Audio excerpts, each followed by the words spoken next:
Hello class, welcome to acing chemistry classes. इस class में हम लोग पीरियोडिक टेबल चैप्टर के इलेक्ट्रोनेगेटिविटी टॉपिक को डिस्कस करेंगे।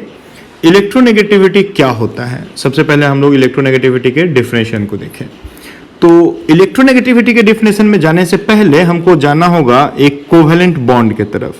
हम मान लेते हैं कि ए और बी दो एटम्स हैं और दोनों ही एटम्स अपने एक एक इलेक्ट्रॉन की शेयरिंग करके एक कोवेलेंट बॉन्ड का फॉर्मेशन किए। तो कोवेलेंट बॉन्ड हमेशा कैसे बनता है? कोवेलेंट बॉन्ड हमेशा बनता है म्यूचुअल शेयरिंग ऑफ इलेक्ट्रॉन से। म्यूचुअल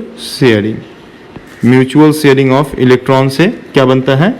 कोवेलेंट बॉन्ड बनता है। ठीक है, तो आपको जानना है म्यूचुअल शेयरिंग क्या होता है। म्यूचुअल शेयरिंग मतलब सेम नंबर ऑफ इलेक्ट्रॉन का शेयरिंग। अगर ए का एक इलेक्ट्रॉन तो बी का भी एक इलेक्ट्रॉन, अगर ए का दो इलेक्ट्रॉन तो बी का भी दो इलेक्ट्रॉन, अगर ए का तीन इलेक्ट्रॉन तो बी का भी तीन इलेक्ट्रॉन। इसको बोलते हैं म्यूचुअल शेयरिंग। ठीक है, तो म्यूचुअल शेयरिंग ऑफ इलेक्ट्रॉन से जो बॉन्ड बनता है उसको हम कोवेलेंट बॉन्ड कहते हैं।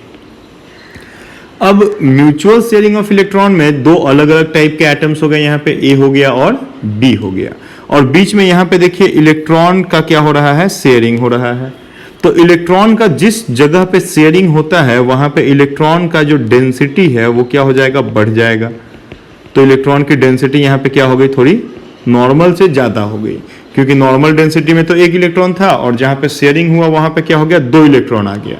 अब दो इलेक्ट्रॉन आ गया तो इलेक्ट्रॉन क्लाउड की डेंसिटी क्या हो गई? वहां पे इंक्रीज कर गई। तो हम लोग यहाँ पे ये डॉटेड से क्या दिखा रहे हैं? डॉटेड से दिखा रहे हैं कि ये इलेक्ट्रॉन की डेंसिटी है। इलेक्ट्रॉन की डेंसिटी है जो क्या हो गया? इंक्रीज कर जाता है। ठीक है, तो इलेक्ट्रॉन की डेंसिटी इंक्रीज कर जाती है ना।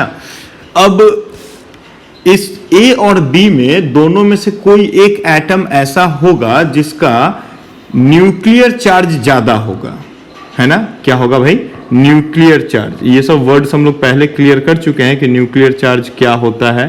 तो न्यूक्लियर चार्ज किसी एक का ज्यादा होगा। हम मान लेते हैं कि सपोज ए का जेड जो है न्यूक्लियर चार्ज, जिसको जेड से रिप्रेजेंट करते हैं, न्यूक्लियर चार्ज ए का ज्यादा है बी से। क्या है भाई? जेड जो है वो ए का ज्यादा है किससे? बी से। तो जिसका न्यूक्लियर चार्ज ज्यादा होगा वो नेगेटिव चार्ज को अपनी तरफ अट्रैक्ट करने की टेंडेंसी ज्यादा रखेगा, उसके पास अट्रैक्शन ज्यादा होगा। हम क्या मान लिए कि ए का न्यूक्लियर चार्ज ज्यादा है किससे? बी से। तो ए जो होगा have more tendency to attract electrons towards itself, right. जिसकी जेड ज्यादा होगी, जेड जिसका ज्यादा होगा, ठीक है, वो क्या होगा? उसके पास क्या टेंडेंसी होगा? इलेक्ट्रॉन्स को अपनी तरफ अट्रैक्ट करने की टेंडेंसी ज्यादा होगा। और यहां पे हम क्या मान लेते हैं कि ए का जेड जो है मतलब न्यूक्लियर चार्ज जो है वो ज्यादा है किससे? बी से। तो अगर ए का न्यूक्लियर चार्ज बी से ज्यादा है तो ए के पास इलेक्ट्रॉन को अपनी तरफ अट्रैक्ट करने की टेंडेंसी मतलब टुवर्ड न्यूक्लियस इलेक्ट्रॉन को अट्रैक्ट करने की टेंडेंसी बी से ज्यादा होगी। ठीक है, तो ए और बी के बीच का ये जो बॉन्ड बना हुआ है, यहां पे आप जो ये देख पा रहे हैं कि ए और बी के बीच में जो बॉन्ड बना हुआ है, और यहां पे ये जो इलेक्ट्रॉन क्लाउड की डेंसिटी हमको दिख रही है, इस इलेक्ट्रॉन क्लाउड की डेंसिटी को मतलब कि नेगेटिव चार्ज के डेंसिटी को, है ना, ए अपनी तरफ अट्रैक्ट कर पाएगा बी से ज्यादा, तो ए इसको अपनी तरफ अट्रैक्ट कर लेगा। ठीक है, तो ये इलेक्ट्रॉन क्लाउड क्या हो जाएगा? थोड़ा सा शिफ्ट हो जाएगा टुवर्ड ए के तरफ, ये थोड़ा सा शिफ्ट कर जाएगा, है ना।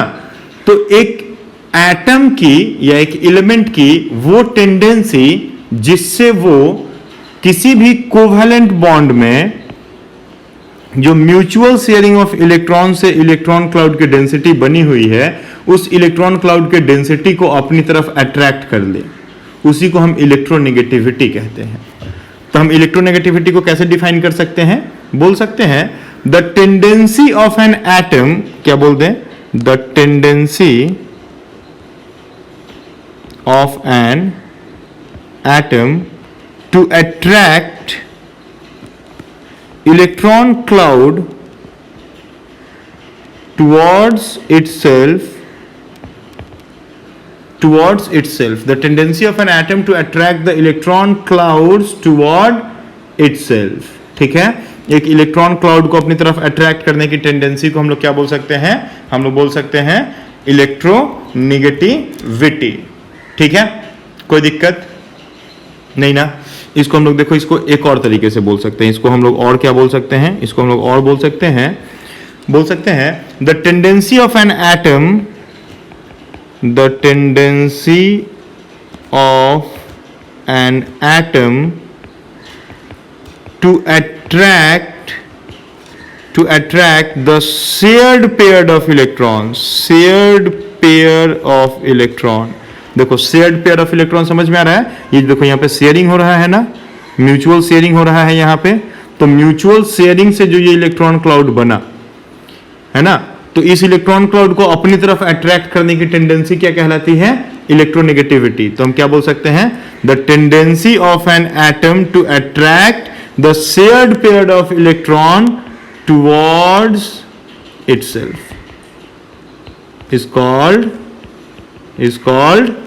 called what? Electronegativity of the atom.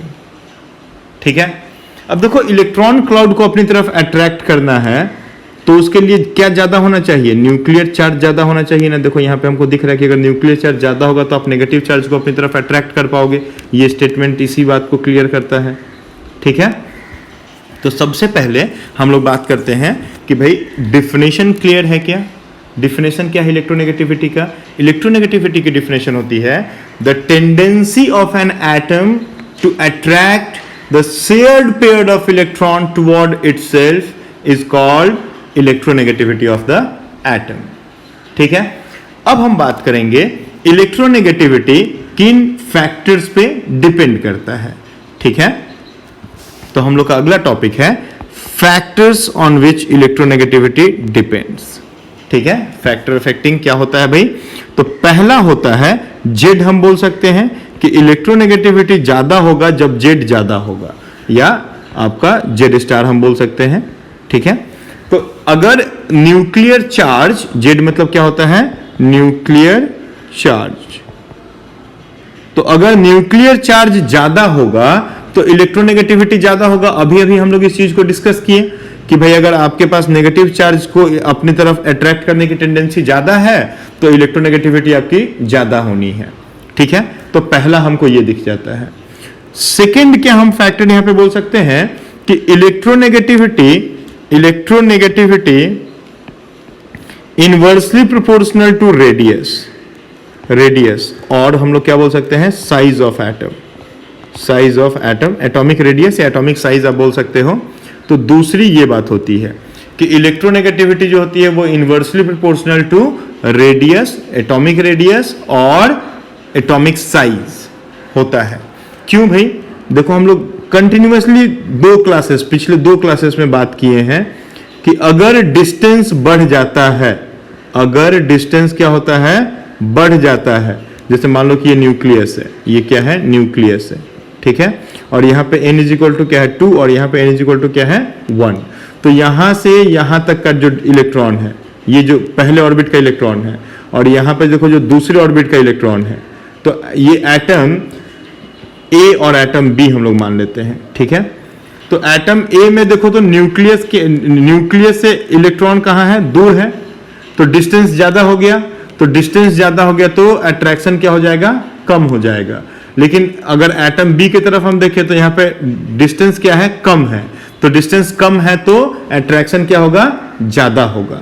अब जहां पे डिस्टेंस कम होगा वहां पे अट्रैक्शन ज्यादा होगा तो En भी ज्यादा हो जाएगा. तो आपको हमेशा एक फंडा क्या याद रखना है? एक फंडा याद रखना है कि अट्रैक्शन जो होता है ये इनवर्सली प्रोपोर्शनल टू डिस्टेंस होता है. डिस्टेंस ज्यादा तो अट्रैक्शन कम, डिस्टेंस ज्यादा तो अट्रैक्शन कम.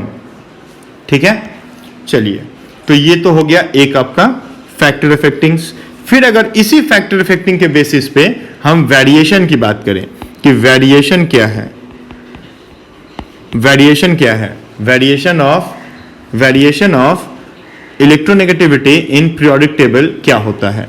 तो वेरिएशन को हम लोग हमेशा देखो इस तरीके से आप लिखा करो, ये हो गया आपका पीरियड और ये हो गया आपका ग्रुप। तो पीरियड में लेफ्ट से राइट हम जाते हैं और ग्रुप में हम क्या होते हैं, टॉप से बॉटम आते हैं। तो लेफ्ट से राइट की तरफ जाते हुए क्या होगा और टॉप टू बॉटम आते हुए क्या होगा, तो हमेशा हम आपको बता रहे हैं कि भाई आप क्या करो, इसी तरीके से वेरिएशंस को लिखा करो। देखो यहाँ पे लिख दो, En जो है वो डायरेक्टली प्रोपोर्शनल टू Z है और En जो है ये इनवर्सली प्रोपोर्शनल टू साइज है, ठीक है।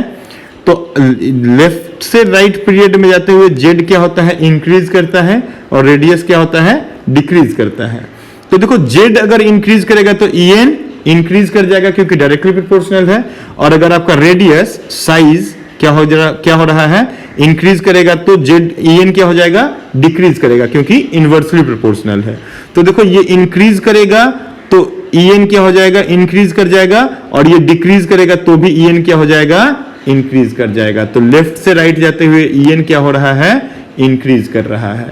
ये देखो यहां से इस दोनों से हमको पता चल जा रहा है, इस दोनों के रिलेशन से हमको पता चल जा रहा है। अगर हम टॉप टू बॉटम आते हैं एक ग्रुप में अगर हम टॉप टू बॉटम आ रहे हैं, तो ग्रुप में टॉप टू बॉटम आते हुए हम क्या देख रहे हैं कि साइज इंक्रीज कर जाता है। एटॉमिक साइज क्या होता है, इंक्रीज करता है, मतलब रेडियस क्या होता है, इंक्रीज कर जा रहा है। अब रेडियस इंक्रीज कर जाएगा तो डिस्टेंस इंक्रीज कर गया, डिस्टेंस इंक्रीज कर गया तो अट्रैक्शन डिक्रीज कर जाएगा, तो En क्या हो जाएगा, डिक्रीज कर जाएगा। तो देखो लेफ्ट से राइट जाते हुए En आपका पीरियड में इंक्रीज किया और टॉप टू बॉटम एक ग्रुप में आते हुए En आपका डिक्रीज किया, ठीक है। जैसे एक दो एग्जांपल्स हम देख लेते हैं। अगर एग्जांपल्स हम लोग देखें तो एग्जांपल्स में हम आपको एक पीरियड का एग्जांपल पहले बताते हैं। जैसे मान लो लिथियम है, बेरिलियम है, बोरॉन है, कार्बन है, नाइट्रोजन है, ऑक्सीजन है, फ्लोरीन है और नियॉन है। तो नियॉन को हटा दो, ये नोबल गैस को ना इन सब पीरियोडिसिटी से दूर रखा करो, ठीक है। तो हम लोग बात करें कि यहाँ पे देखो इधर से इधर को जाते हुए En क्या हो रहा है, इंक्रीज कर रहा है। तो ऑर्डर कैसा रहेगा, ऑर्डर ऐसा रहेगा, है ना, ऑर्डर ऐसा रहेगा। मोस्ट इलेक्ट्रोनेगेटिव होता है फ्लोरीन जो होता है ये पीरियोडिक टेबल का मोस्ट इलेक्ट्रोनेगेटिव एलिमेंट है, ये आप याद रखिएगा, ठीक है। ये एग्जाम में पूछा जा सकता है ना। अब एक ग्रुप का बात कर ले तो ग्रुप में जैसे लिथियम सोडियम है ना, पहले ग्रुप को अगर हम ले लेते हैं तो lithium sodium potassium rubidium caesium और फ्रांसियम है। तो देखो क्या हो सकता है, ग्रुप में टॉप टू बॉटम आते हुए En क्या हो रहा है, डिक्रीज करता है। तो En डिक्रीज करता है तो ऑर्डर कैसा हो जाएगा, ऑर्डर हो जाएगा कि लिथियम का सबसे ज्यादा, फिर सोडियम, फिर पोटेशियम, देन रुबिडियम, सीजियम और फ्रांसियम का सबसे कम, ठीक है। तो आपको ये बात ध्यान में रखना है, आपको हमेशा ये बात ध्यान में रखना है। एक और चीज बता दे चलते चलते, चलो एक और चीज बताते हैं। देखो इधर से इधर जाते हुए En क्या हो रहा है, इंक्रीज कर रहा है ना। तो इधर से इधर जाते हुए En हम लोग क्या बोल देंगे, इंक्रीज कर रहा है। और ऊपर से नीचे आते हुए En क्या हो रहा है, डिक्रीज कर रहा है। तो नीचे से ऊपर जाते हुए En क्या होगा, इंक्रीज करेगा। तो देखो नीचे से ऊपर जाते हुए En इंक्रीज कर रहा है। तो पीरियोडिक टेबल का मोस्ट इलेक्ट्रोनेगेटिव एलिमेंट हमको यहाँ पे मिलेगा ना। देखो इधर भी बढ़ रहा है और इधर भी बढ़ रहा है, तो सबसे इलेक्ट्रोनेगेटिव एलिमेंट यहाँ पे मिलेगा, यहीं पे फ्लोरीन होता है, इसलिए फ्लोरीन को हम बोल दिया मोस्ट इलेक्ट्रोनेगेटिव एलिमेंट, ठीक है। चलिए तो ये हो गया आपका इलेक्ट्रोनेगेटिविटी कंप्लीट। तो मिलते हैं फिर अगले क्लास में, तब तक के लिए थैंक यू, खुश रहो, जिंदाबाद।